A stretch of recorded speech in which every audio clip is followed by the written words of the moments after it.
تاجروں اور on line sellers کے لیے نبی کریم صلی اللہ علیہ وآلہ وسلم کی ایک اہم ہدایت جو ہر مسلمان کو معلوم ہونی چاہیے۔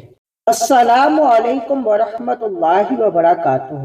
پیارے اسلامی بھائیوں اور بہنوں، آج ہم تجارت کے ایک نہایت اہم اسلامی اصول کے بارے میں گفتگو کریں گے جو دیانتداری، امانت اور انصاف پر مبنی ہے۔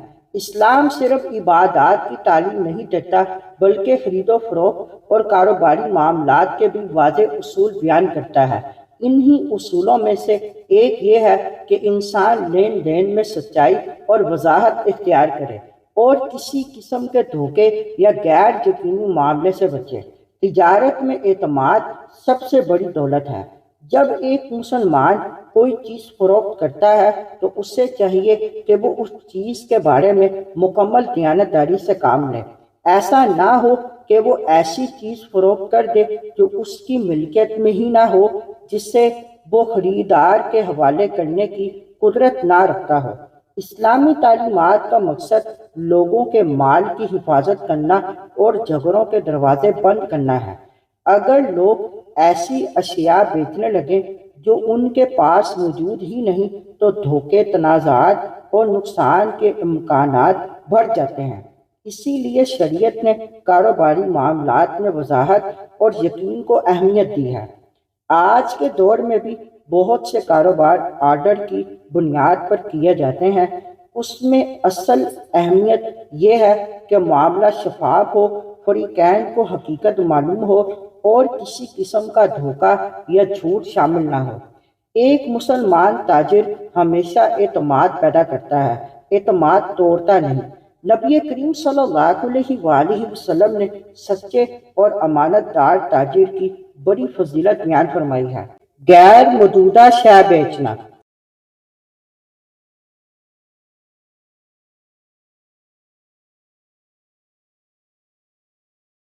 حضرت حکیم بن حزام رضی اللہ تعالیٰ عنہ نے عرض کی، یا رسول اللہ صلی اللہ علیہ وآلہ وسلم، کوئی شخص مجھ سے ایسی چیز خریدنا چاہے جو میرے پاس نہ ہو تو کیا میں اسے بیچ دوں اور پھر بازار سے خرید کر اس سے سپرد کر دوں؟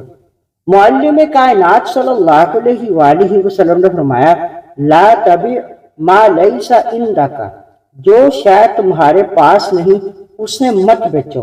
فقہاء کرام نے فرمایا، بندہ جس شے کا مالک نہیں اس سے بیچنا جائز نہیں۔ یوں ہی جو چیز قبضے میں نہ ہو یا گم شدہ ہو اس سے بھی فروخت کرنا جائز نہیں۔ تاہم جو چیز ملکیت میں یا قبضے میں نہ ہو اس سے بیچنے کا وعدہ کیا جا سکتا ہے یا آرڈر لیا جا سکتا ہے، جبکہ باقاعدہ خرید و فروخت قبضے میں آنے کے بعد ہوگی۔